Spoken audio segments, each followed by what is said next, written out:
Prefácio. Uma proposta de empoderamento dos brasileiros, por Roberto Mangabeira Unger. Ciro Gomes apresenta nesse livro sua proposta para o Brasil. Escreva esse prefácio como seu aliado, interlocutor e amigo, beneficiário de décadas de discussão e parceiro em lutas que já prolongam por boa parte de nossas vidas. Espero também, como cidadão, que quer vê-lo eleito presidente da República, porque nele identifico o melhor condutor para a mudança de rumo que o Brasil precisa. Nele se combinam qualidades que raramente vemos juntas: inteligência vigorosa, curiosidade intelectual, conhecimento íntimo dos negócios de Estado. Nutrido por experiência e pesquisa e amparado pelo estudo comparado de outras realidades nacionais, audácia e clareza na construção de proposta nacional e coragem para enfrentar os obstáculos que se opõem à sua efetivação.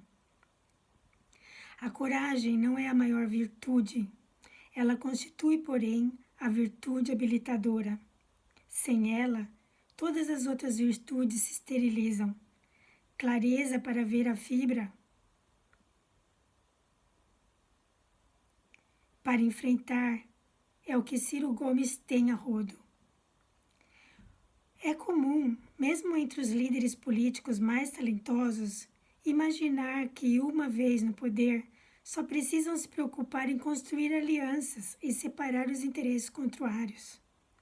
Supõe ser claro o caminho, as ideias necessárias para defini-lo, em pormenor, aparecerão na hora, quando forem necessárias, providenciadas por técnicos prestativos e intelectuais obsequiosos.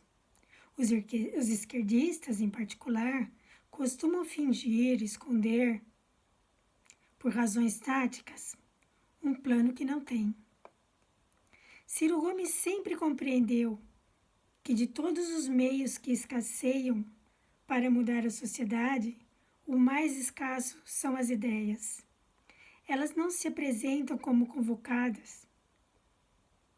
Os homens de Estado, mesmo quando dispostos a usar, acabam reféns de ideias disponíveis na esfera e na época em que atuam. O Brasil precisa de ideias para equipar os brasileiros e transformar no nosso recurso nacional mais importante, a vitalidade, em ação fecunda. Esse livro responde a tal imperativo. Nestas páginas, Ciro Gomes propõe um projeto nacional de desenvolvimento que aborda os brasileiros como agentes a empoderar em vez de abordá-los do modo costumeiro na política brasileira, como beneficiários a cooptar. O projeto exposto aqui demanda a construção de um rumo que funda o desenvolvimento sobre a democratização das oportunidades e das capacidades e reconhece o vínculo entre o desenvolvimento democratizante e a afirmação nacional. Em cada momento, Ciro aponta o legado institucional da alternativa que defende na vida das nações. Esse legado marca a diferença entre o passageiro e o duradouro, o superficial e o profundo. O redirecionamento dos recursos passa de acordo com as circunstâncias e a correlação de forças, e as instituições ficam. Não vivemos no Brasil um grande movimento de construção institucional desde a época de Getúlio Vargas. Por isso, mesmo continuamos a nos mover em meio aos destroços do corporativismo varguista. Determinado a fundar a transformação necessária na circunstância histórica real, Ciro Gomes explica o que aconteceu ao país nas últimas décadas e como e por que chegamos ao quadro de estagnação econômica, desagregação política e rendição nacional em que nos encontramos.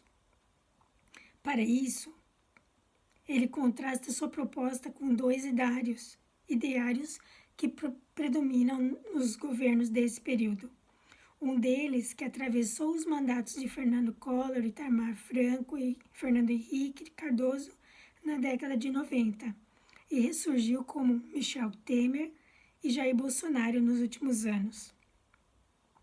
Foi o fiscalismo financista, travestido de liberalismo e de ortodoxia econômica. Apostou na retração do Estado e na busca da confiança financeira.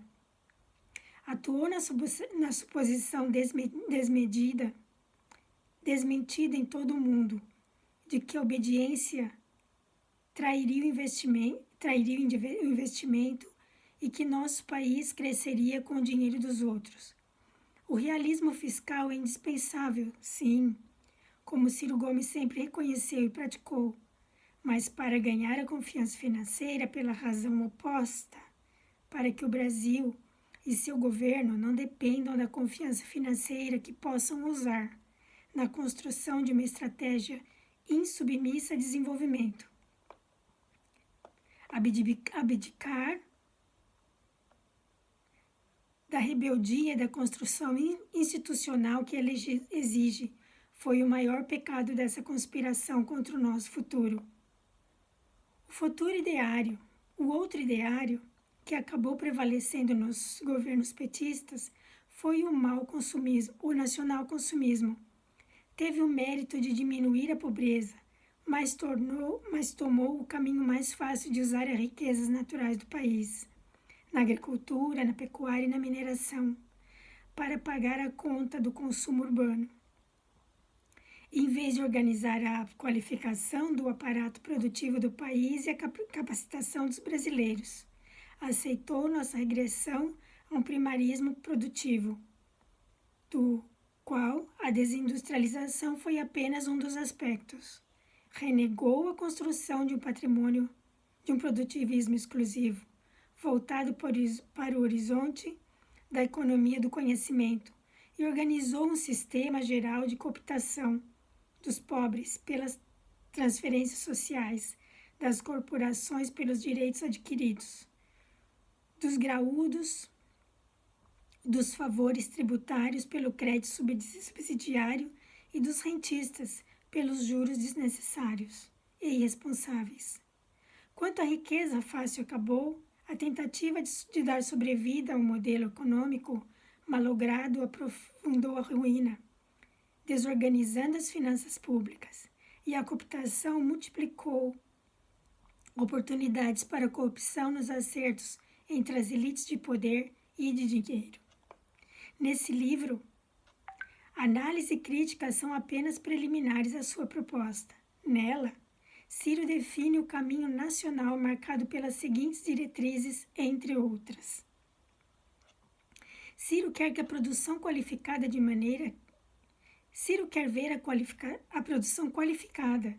maneira que também democratize o acesso às oportunidades produtivas. Ele sabe que o mundo se preocupa hoje com um novo dilema na busca do desenvolvimento.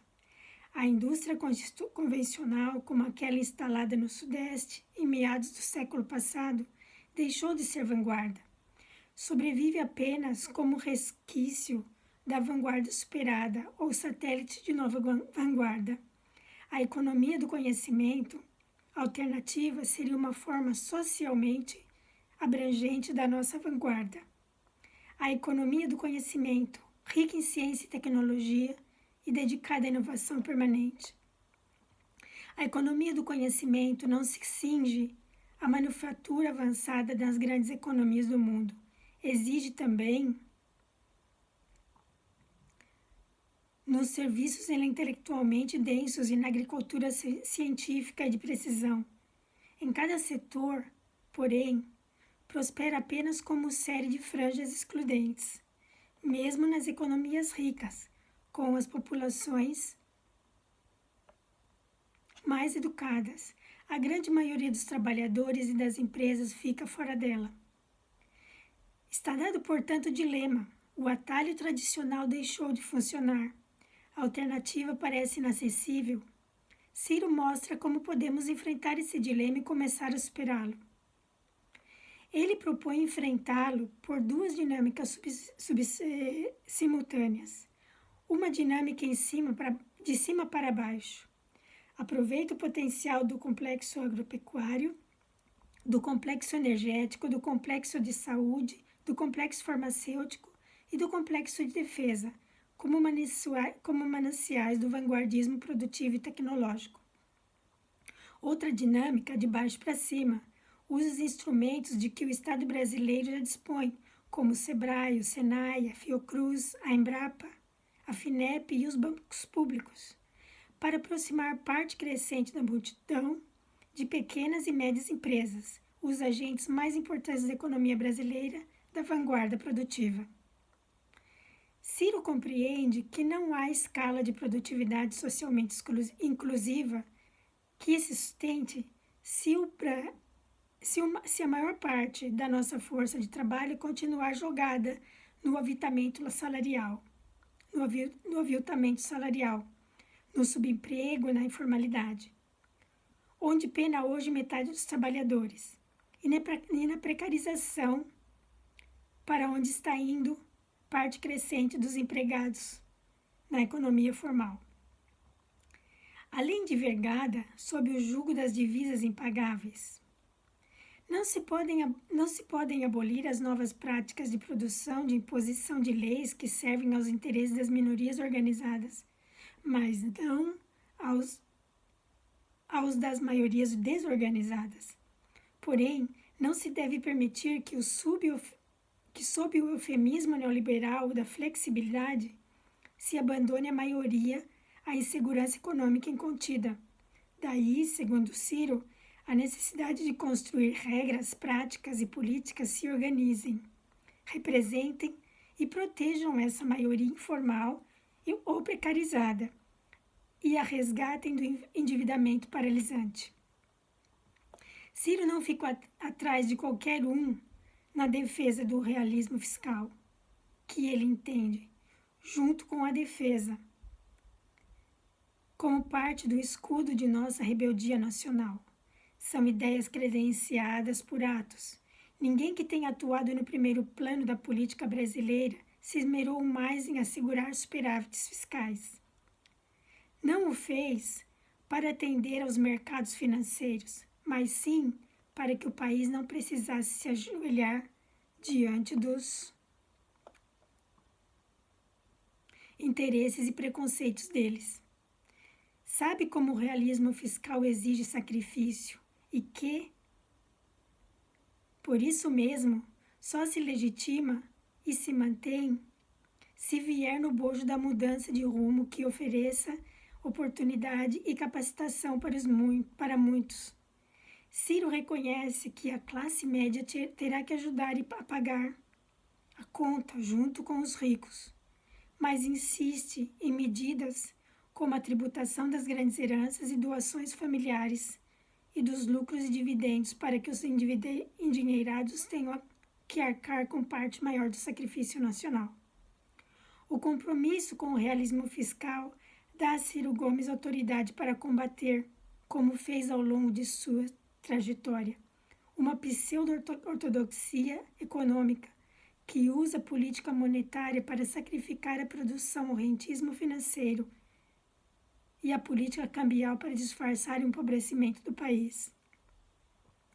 Para Ciro, a contrapartida indispensável ao produtivismo inclusivo é uma transformação na educação brasileira, prefigurada aos olhos dos estudiosos de ensino em nosso país, pelos avanços que seus aliados e seguidores conseguiram na cidade de Sobral, no Ceará, avanços medidos por provas e padrões internacionais e possibilitados pela observância de critérios objetivos e desempenho, e orientados para uma maneira de aprender e de ensinar que rompa com o enciclopedismo raso e dogmático que inaugura educação analítica e capacitadora.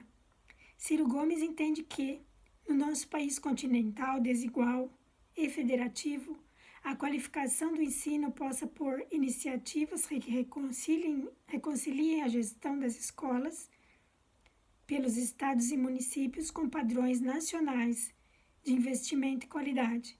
Para isso, precisamos organizar um trabalho conjunto dentro da federação para socorrer os municípios, cujo ensino, apesar de todos os esforços, caia repetidamente abaixo do patamar mínimo aceitável de eficácia. A qualidade de ensino que um jovem recebe não deve depender do acaso do lugar de onde ele nasce.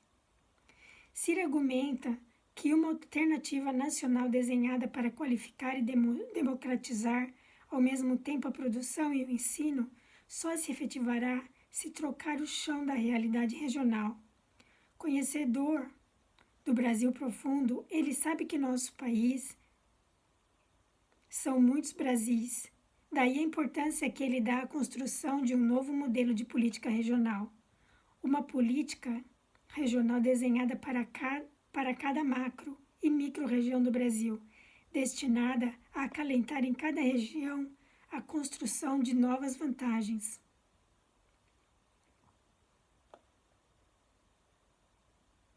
Comparativas. A partir das vantagens comparativas já estabelecidas e dos agentes atuais, para além de providenciar compensações para o atraso relativo e construída pelas próprias regiões em parceria com o governo federal, em vez de ser imposta a elas pelo governo central. Ele reconhece no federalismo cooperativo, tanto vertical, entre 3 níveis da federação, como horizontal, entre os estados e municípios, o instrumento mais importante desse modelo. E nos consórcios federativos, já a informação no Brasil afora. Seu veículo jurídico privilegiado, como nordestino, entende que o melhor lugar para começar essa mudança de modelo é o Nordeste, mais vítima do que beneficiário da política regional herdada. Um projeto nacional forte como esse se exprime também por meio de uma política externa forte. A tarefa mais exigente e sutil da política externa de uma potência emergente como o Brasil é reconciliar a busca de um lugar mais favorável na ordem mundial existente, comercial, monetária e de segurança, como uma revisão dessa ordem que amplia o espaço para o nosso projeto nacional de desenvolvimento. Revisão que exige negociação com as grandes potências e articulação com os países emergentes. Ciro sabe que temos que cumprir essa tarefa nas circunstâncias ditadas pelos fatos. Na América do Sul, nossa vizinhança, entendendo que uma União Sul-Americana precisa ter por base uma estratégia compartilhada de desenvolvimento, que só o Brasil pode liderar na abordagem dos Estados Unidos, substituindo o alinhamento servil e autoritário automático por relação pautada pelos interesses de nosso desenvolvimento e de nossa independência. No trato com a China, reconstruindo uma acomodação com aquele país que nos relegou ao papel de provedor de produtos primários em vez de condicionar a presença chinesa no Brasil às conveniências da nossa qualificação produtiva. Na parceria com os países do BRICS, aproveitando o potencial do Brasil para animar entre eles um movimento de revisão da ordem mundial existente, que abre espaço para experimentos institucionais e os investimentos inovadores do nosso desenvolvimento, requer e que se contraponha a qualquer hegemonia e no engajamento com a África, reconhecendo na prática das parcerias generosas nossa afinidade singular com aquela parte cada vez maior de nossa importante humanidade.